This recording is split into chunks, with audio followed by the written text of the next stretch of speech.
information. And we're experiencing food insecurity, right? And that there's something, the word I often think about is like sardonic, right? There's like a dark negative element to the reality that farmers are food insecure. How are people that grow food insecure? In this episode of Voices from the Field, North Carolina State University researcher Dr. Andrew Smolski and NCAT Sustainable Agriculture specialist Justine Duncan look at farmer well-being through the lens of a Southern SARE funded project. The project, entitled Navigating Financial and Mental Health Crises, is aimed at understanding how farmers are accessing resources that address farm finances and stress management and farming practices, as well as how they have navigated through financial crises. It also shares the wisdom farmers say they've gained through the challenges they faced. Let's listen.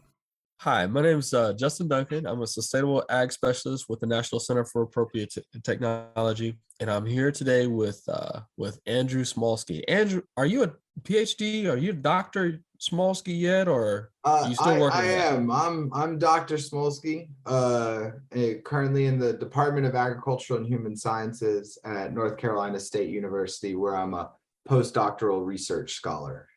All right, cool. So today we're going to talk about our project. And before I get into that, Dr. Smolski, why don't you go ahead and tell us about yourself and, basically how you came to be here today? Well, yeah, so I started working on this project around 2.5 years ago when I was brought on board by Dr. Michael Schulman, who's also at North Carolina State University. We had been collaborating together with some other partners in an animal science department on a project that was very linked to this topic overall. It was on, the relationship of farmers, livestock farmers, to farm stress and how they would cope with farm stress relative to animal welfare. That is, like, as their stress went up, did they change the way that they were able to care for the animals? And our working hypothesis was that they would continue to care for the animals and sacrifice their own health. So as we were working on that, it just so happened that Rafi began to lead this project when they got funding from Southern SARE, grant funding, and they brought Mike on board, who brought me on board. Okay, now you mentioned some things like Rafi. What's Rafi? Tell us who Rafi is, what they do, and all that sort of thing. Oh yeah, it's a good point. Yeah, because I guess in my mind, I always just think about the acronym. So Rafi is the Rural Advancement Foundation International, USA, which is a farmer service organization in the state of North Carolina, based in Pittsburgh. And they focus on farm financial crisis. They focus on issues related to contracting and farming, policy advocacy. They also focus on racial equity in farming. So they have a Farmers of Color network that has grants to support infrastructure development. So they do a lot to support farmers, typically on the smaller scale side of farming. Okay. So now you've alluded to it already in your intro. Could you tell us more about the project? What's it titled and all that sort of thing? Yeah, definitely. So this project is titled, its grant was Navigating Financial and Mental Health Crisis, right? And what it was doing was it was bringing together universities, nonprofit organizations like Rafi, who is the lead, organizations like National Center for Appropriate Technology, where you're based, Justin, the Land Loss Prevention Project, which is a farm legal services organization, and farmer collaborators, right? So it was a community engaged project. We worked with farmer collaborators every step of the way, which I think is an important part of the overall research design. And so the project was funded to be able to find out how farmers are accessing resources around finances, how they're accessing resources around stress management, farming practices, and also how they went through a process of financial crisis, the tools, strategies, and information they accessed to get through that financial crisis, and then what kind of wisdom they would like to share about the challenges they faced. And we were also aiming as a part of this project to understand how there are race-based distinctions in terms of farmer experiences of financial crisis, and what we could do to make more culturally relevant materials for farmers, right? So that's, I think, the project in a nutshell. And one last comment on it is that this project focused on 3 states in the South: North Carolina, South Carolina, and Virginia, although we know that farm stress is a nationwide issue. Okay. So like basically why is this important to you? Like personally, why was it important for you to be involved with this project? Well, I guess I could give a twofold answer. One is, as someone that is not the son of farmers, but the son of a carpenter and retail workers, I've always understood that work can cause stress, work can cause a lot of stress, and that can lead to conflicts in the family, that can lead to people being fatigued, exhausted. It can lead to physical health issues. So, I've always been drawn to trying to find ways to alleviate those kinds of problems for working people, whether those working people be in urban areas or rural areas. But the other reason I'm really drawn to this, and I think a more professional reason, is, for the past 10 years, I've been working on food system stuff, from distribution to production. And one of the things that had often come up around local food systems is the amount of work that it takes to be a farmer in that space, having to not only produce, but market to all of your customers, to have to manage multiple distribution points if you're doing direct to consumer. And so having to go to these farmers markets and, contracting with food hubs, on and on down the line, organizing a CSA, and having this question of like, well, if we're making these labor demands of farmers, what is the mental health status of those farmers working in those niche spaces? And this just ended up being a kind of a serendipitous meeting of someone interested, myself, in the impacts of that oftentimes precarious economic situation, and this question around what does that do to farm stress. So that's how I came into it. That's a very excellent answer. And, I would go into details about some farmers here in Texas that have gone up to that pinnacle of productivity and making millions of dollars, and having that pressure make them collapse. There's a couple of farmers that I know of personally that they have disappeared. They have folded under that pressure of being farmers. And I wish they had been able to access some of the resources that this project came up with.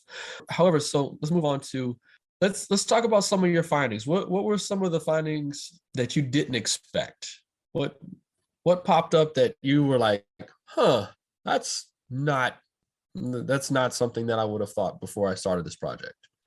Man, that's such a good question there. So I would say that one of the biggest findings that we came across that I really didn't expect was that when comparing the white farmers in our study with the Black farmers in our study, on the indicators for stress, psychological distress, it was more likely for the white farmers to have higher rates of stress on those indicators than the Black farmers. And the reason why I didn't expect it is, one, my kind of working hypothesis was, as small scale farmers in general, that they would equally be confronting a very difficult economic terrain. I also had, as a sociologist with a background in understanding inequality, an idea that histories of discrimination would increase farm stress for Black farmers. And so what the data actually appeared to show, though, is that the Black farmers in our study had a way to frame collective action as a livelihood strategy. And there's a long-term literature on what's called Black agrarianism, which is noted before that there's a cooperative ethic that is in part a reaction to these histories of discrimination that increase the bonds between the farmers. This is our thinking at the moment, right? And that this means they don't automatically see the other farmers in their network as potential competitors, which is how the white farmers in our data, not all of them, but many of them, tended to discuss other farmers in their community, right? So our thinking is that the farmers across the board, Black, white, there was chronic stress was apparent, that heightened sense of acute stress for white farmers may be related to this reality of not having as strong of bonds or a way to frame why those bonds would be proper vis-a-vis the white farmers that see other farmers as potential competitors. That is very intriguing. All right. And I probably have some personal opinions on that too, but I'll refrain because, this is about you today. Can I have one last comment on that? What's that? I would just like to say, what that all says, like in a very general, abstract level, is that, we should understand the social basis of stress, right? Like, I think, in the US, we all talk about stress in these very individualized ways. And what this project is definitely saying is, stress is a social basis. And that also we should be asking questions about how can we leverage community to mediate mental health crises and aid in navigating rough economic phases for farmers, right? Like, that's a crucial point, regardless of the debates around the role of race, history, and so on in stress. Like that general point we can carry with us. Sorry, I just wanted to add that in. Sorry, Justin. No, that's no need to apologize. That's perfect. So that answer kind of alludes to our next question, which is, how are our farmers doing during these trying times? So we had a set of questions, closed-ended survey questions that are about perceived economic hardship. And then, of course, we had a lot of open-ended interview questions where we could, have a dialogue with the farmer informants in our study.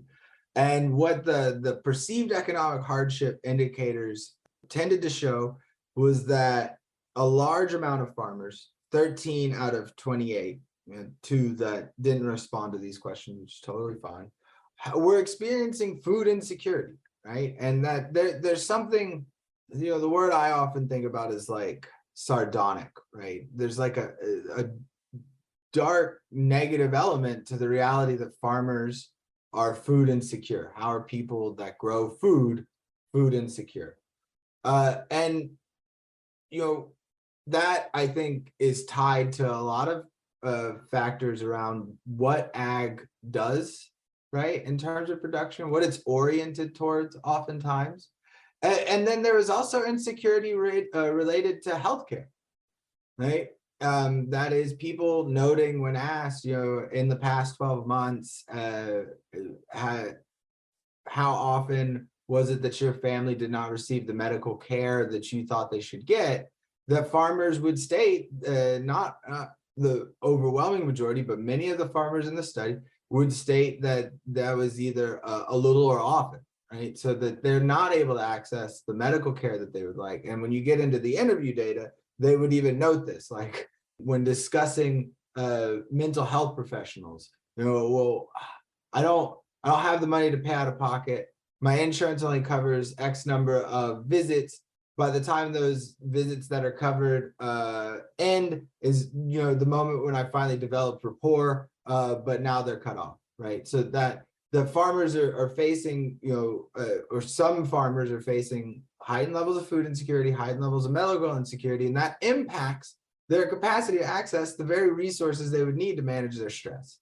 And I would like to add, if you look at the race-based distinction here again, that Black farmers were more likely to experience food insecurity than their white farmer counterparts. And they were also more likely to discuss the farm as a source of food for household consumption or subsistence production. So that's also something else, that the farm and its role economically seems to have some level of distinction, race-based distinction, around what it produces for. NCAT's Soil for Water connects you with farmers, ranchers, and land managers who are discovering practical ways to catch and hold more water in their soils. Find their stories of success, practical tips for soil health, and more at soilforwater.org.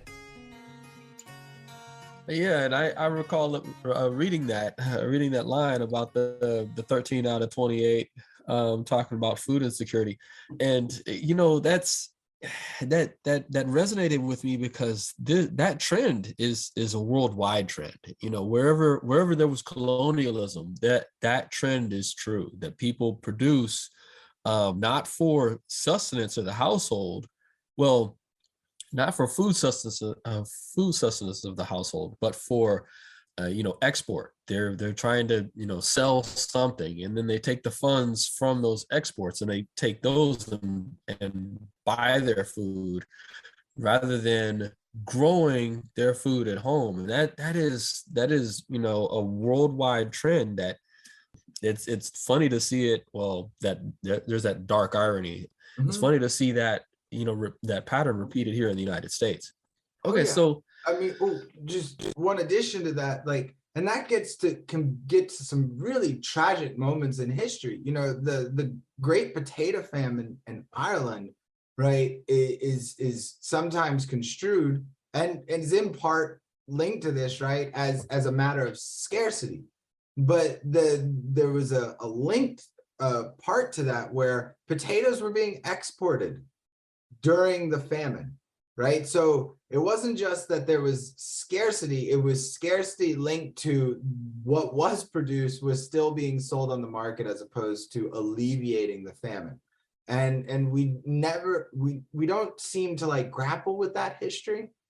And when we don't, we lead ourselves to a place where what you're saying is we end up with a global population of farmers that are more likely to be food insecure than they should be, considering they have access to land and the means to be able to grow food. So yeah, just you hit the spot, the nail with the hammer, Justin. all right. So if a farmer out there, if they're having some issues that they need to work through, who can they call? Man, really important question. So at a national level, a farmer, wherever they are, if they are in a serious mental health crisis, right, that is, they're contemplating suicide, they can call or text 988, right? That's the National Suicide Hotline. And that's an important piece of information. And technically, everybody should have that number in their cell phone. So if they are ready, if somebody in their life is going through that type of crisis, right? Because that's something that as a community we need to do better about. I also want to point out there's of course the Farm Aid Hotline, right? That's another place where farmers can get information and support. 1-800-327-6243. They could also call the Rural Advancement Foundation International Farm Financial Crisis Hotline. That is open Monday through Friday, I believe 9 a.m. to 6 p.m. They're based in North Carolina, but they do work in other states, and they can help redirect or refer people out to other sources of information, right? And that's another thing that's always crucial to understand. People care, and they do their best to make sure that folks that are even in different geographic areas start to find out where they can get support. And that financial crisis hotline number is 1-866-586-6746. I also want to note that there is state by state sometimes programs like AgriAbility, right? So AgriAbility is there as a program to support farmers that might have different abilities. might have chronic illnesses, etc. And so, for instance, in Virginia, that number would be 540-231-4582. So if you're in Virginia, you could call AgriAbility, and this is also for mental health, right? And get access to resources and information.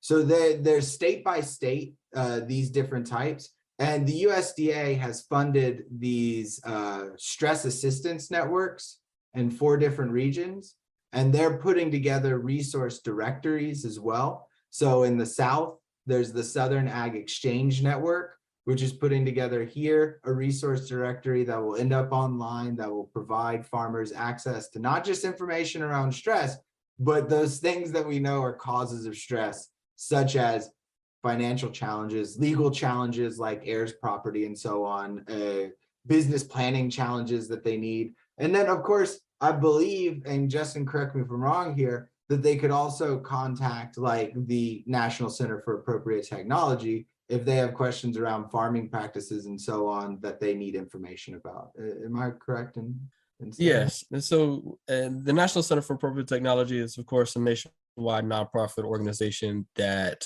looks to act as an alternative extension service for people interested in organic and sustainable agriculture.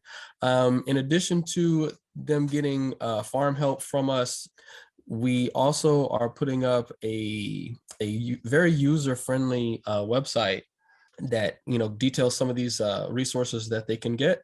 And so like we looked around and we saw the other websites that were trying to give people this sort of help, and my gosh, like some of them, it was just so much verbiage that it wouldn't be helpful to somebody who was stressed out, and we didn't want ours to look like that. So that's supposed to be become active at the end of September or early October this year.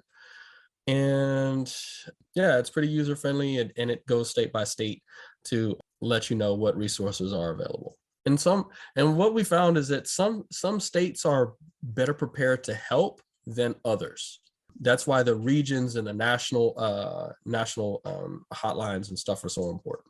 Oh yeah, that's excellent news. And I remember you sent me one website that even as an academic and someone that knows about how to navigate a resource database, was just overwhelmed with that website, because it was just like, there's no way, there's so many words here, how is anybody going to use this? All right, so we've given some good resources, you've given some good background on this project. So what further work needs to be done in order to help producers get the help that they really need? So the report that we have coming out, and we're currently in final revisions for that report. That report will be hosted on the website that you were discussing by NCAT, has some recommendations in it, right? Based upon what we learned from the farmer informants that participated in our study, what we learned also from working with our farmer collaborators and the farm services organizations and so on. And first and foremost is that we need to expand legal, financial, and mental health resources for farmers. And when I say like expand mental health resources for farmers, I know that we need to expand mental health resources in general in the country right now. But there's an added point here about training mental health professionals and working specifically with farmers, right? As a distinct population, having an understanding of what it takes to be a farmer. Because something that we hear, and not just in this study, but in general, from farmers, is that they don't feel they can relate at times to the therapists or counselors that they talk with, right? So when you talk about like expanding also means having the proper training for these services to work with this very specific population. Additionally, we need a comprehensive toolbox approach, where existing organizations have stronger coordination between each other to address farmer challenges on a case-by-case basis. We can't have a cookie cutter approach, that old cliche. Not every farmer is the same. They confront different challenges. They grow different crops. They raise different animals, so on and so forth. And all of that impacts the needs that they might have that could be their stressors, right? So, and we don't always need to build anew, right? There are a lot of organizations out there. It's maybe bringing those organizations into dialogue. And then I think for me personally, and getting back to what we had discussed around, the way that Black farmers might be mediating their stress through collective action is farmers in the study, Black, white, didn't matter, noted over and over again that they go to other farmers for information about farming practices. They're able to identify with other farmers, they share an experience. And so we should be working to support existing farmer-to-farmer networks and community-based organizations, provide them with the resources so they can build up their communities, conduct outreach, and aid one another, right? And that could be, once again, getting to that training point. That could mean like, hey, you have a community-based organization that's farmer-led. Do you want a mental health first aid training? And can we link you to an organization that can provide the funds to get y'all that training so y'all can, support one another? And it's important, right, with that farmer-to-farmer network to understand that, different farming communities have different experiences, right? Just like I noted, Black farmers and their experience of USDA discrimination. If you're a farm service organization and you're working with that community, you need to be cognizant of that. That's how you develop trust with those communities so that they continue to believe that they can access you for resources, which will reduce their stress because that reduces isolation. The more communities, are distrusting, the more likely that they'll be isolated. And isolation, we tend to see in the data from our study, is like a precursor of increased levels of stress, right? And also the small scale farmers in general, and white farmers noted this often, was they felt excluded as small scale farmers from being able to access resources. And that's there's a multi-causal is the wrong word. There's multiple factors. There we go. Multiple factors that we could bring up there, such as not having credit. Grant applications are opaque and time consuming, and they themselves are incredibly stressful, which also means that like extension agents, personnel at farmer service organizations have this translation and facilitation role that we need to think more about, and being able to guide farmers in filling out those applications to be able to access those resources. And USDA also needs to do better of promoting the programs they have so that it isn't, I was talking to a colleague yesterday, that it isn't just alphabet soup, right? That their programs are actually navigatable by the people that need them. And I would like to note that some of this work is already occurring, right?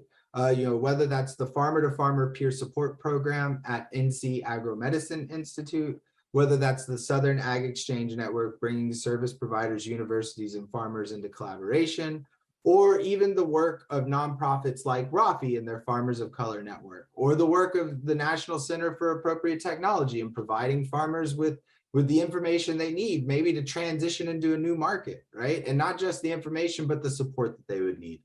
We need to bolster and strengthen those paths to address farm stress. And, just to add one thing, it's not a recommendation in the report, but I think is, a personal idea. So call this my idiosyncratic thing. Those kinds of things need hard money, right? You can't just continue to have people chasing grants to try and carry out these types of programs and provide these resources. And that might mean that the government needs to step in to provide that more long-term stable funding to these types of projects. That all sounds great, man. Golly. So I don't even know if we need to go into the last question was do you have any closing thoughts? But I think you covered that. In case you have anything else you want to say or bring up, or now's your time to have your say. I think I definitely said it. I do like, home good style cliches sometimes. So I would say, we're in this together.